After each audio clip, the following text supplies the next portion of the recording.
तो क्लास 12 के सभी विद्यार्थियों होने वाली है बल्ले बल्ले, क्योंकि ये आपका अंतिम पेपर है और जी हाँ यही प्रश्न पत्र आपको परीक्षा हाल में नहीं मिलेगा। ठीक है, तो मैं आज के बाद वीडियो नहीं बनाऊंगा। ये देखिएगा सेट बी है, ये सेट सी और ये सेट डी, 4 पेपर है और 4 पेपर से पूरा सॉल्यूशन मैं आपको प्रोवाइड करा रहा हूं। बढ़िया से कंप्लीट करो आप तो। ठीक है भैया, तो चलिए बिना किसी देरी के शुरू करते हैं। यहां से देखिएगा सेल स्थिरांक, सेल स्थिरांक का आ जाएगा L/A। रेसिम जो विधि है उसमें निम्नलिखित में से प्रयुक्त होती है। रेसिम विधि किसके निर्माण में प्रयुक्त होती है? तो क्लोरोबेंजीन के। आहारणीय समीकरण का जाएगा द ऑप्शन एकदम राइट। रासायनिक अभिक्रिया की जो दर है वो निर्भर करती है सक्रिय द्रव्यमान पर। यहां से आयरन की ऑक्सीकरण संख्या होगी तो 2 हो जाएगी। एल्कोहल सोडियम से क्रिया करके बनाता है, तो यहाँ पर देख सकते हैं आप। और ये हमारे इंग्लिश मीडियम वाले बच्चे कंप्लीट करेंगे। ये आपका दूसरा रहेगा यहाँ से। ठीक है, ये तीसरा, चौथा है, पांचवा, छठा आपका रहेगा। हो गया भैया। क्लोरोफार्म को खुला छोड़ने पर बनने वाला हानिकारक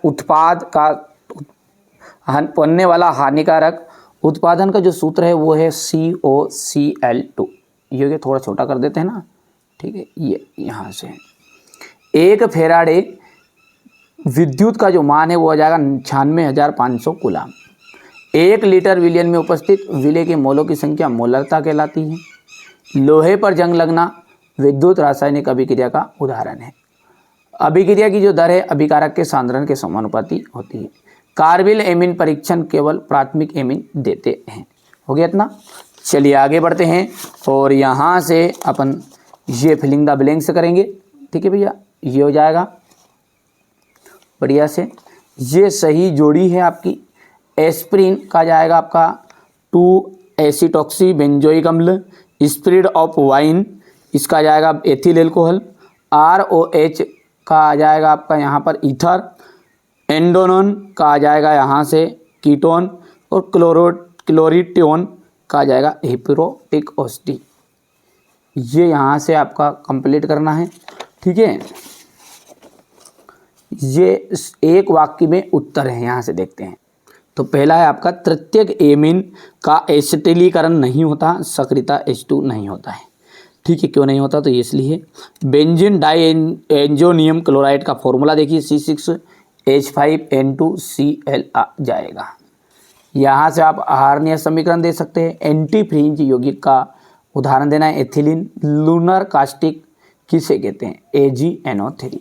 ये हमारे बच्चे बढ़िया से कंप्लीट करेंगे, है ना। सत्य की बात करें अपन तो देखो जितना मेरे को मिला है, मैंने जितना रिसर्च किया है उसके अकॉर्डिंग बता रहा हूँ। खास चीज़ें, अंडे के को उबालने से प्रोटीन विकृत हो जाती है, क्या सत्य है। हीमोग्लोबिन आयरन का संकरण यौगिक है, ये मेरे को डाउट था तो नहीं लिखा मैंने। मोलरता पर ताप का प्रभाव पड़ता है, बिल्कुल राइट बात है ना। अभिक्रिया की कोटि सिद्धांतिक पद है, असत्य रहेगा।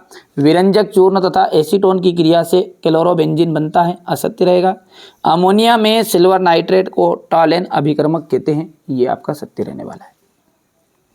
यहाँ से आपका देख सकते हैं इतना हो जाएगा। ये क्वेश्चन नंबर 5 है। ठीक है भैया, ये इसके बाद में यहाँ पर आ जाएंगे अपन। तो क्वेश्चन नंबर 6 को ध्यान से देखेंगे। वांट हाफ घटक को निर्धारित करने वाला सूत्र क्या है? फॉर्मलता का फॉर्मूला बताना है आपको। क्वेश्चन नंबर 7 जो है गैल्वेनीकरण क्या है समझाइए। विद्युत रासायनिक सेल की परिभाषा देनी है। विशिष्ट चालकता क्या है, इसकी इकाई क्या है। छद्म एकाणुक अभिक्रिया को उदाहरण सहित समझाइए। रासायनिक अभिक्रिया के वेग पर प्रभाव डालने वाले कारकों का उल्लेख कीजिए। लिगेंट से आप क्या समझते हैं?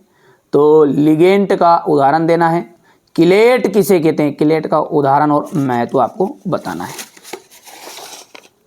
यदि हम बात करें आगे की तो क्वेश्चन नंबर 10 है IUPAC नाम का उपयोग करना और सूत्र बताना है। यहाँ से आप देख सकते हैं IUPAC नाम लिखने इसके भी। क्वेश्चन नंबर 11 क्या कह रहा है आपका? फेलिंग विलियन फेलिंग अभिक्रिया को समीकरण सहित समझाइए। कीटोन एल्डिहाइड से कम क्रियाशील क्यों होते हैं? सिमट अभिक्रिया को समझाइए। एथिलेमिन एनिलीन से अधिक क्षारी है क्यों? हो गया क्वेश्चन नंबर 12। यदि हम बात करें आगे की तो मोललता और मोललता में अंतर बताना है। सिद्ध कीजिए कि किसी विलयन का आपेक्षिक वाष्प दाब अवनमन विलयन में उपस्थित विलेय के मोल प्रभाज के बराबर होता है। अभिक्रिया की दर तथा दर स्थिरांक में अंतर बताइए।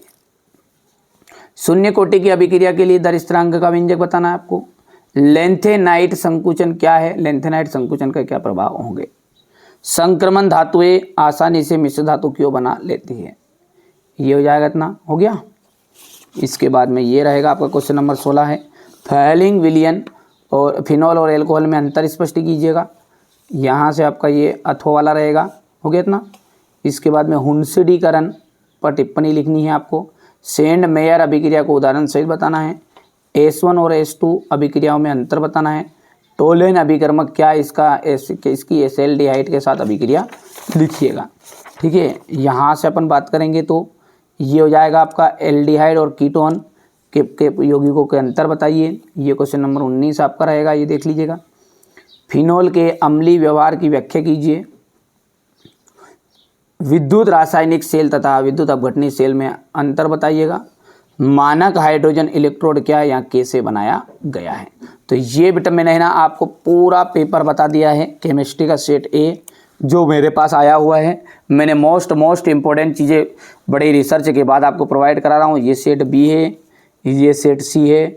आप तो निश्चिंत रहिएगा, सेट डी है। बस ओनली 4 पेपर आपको कंप्लीट करके जाना है। अलग से पढ़ो, अपने में कोई कसर मत रखो, पढ़ने में बढ़िया से तैयारी करो आप। तो चलिए, तो आगे अगले वीडियो में मिलते हैं।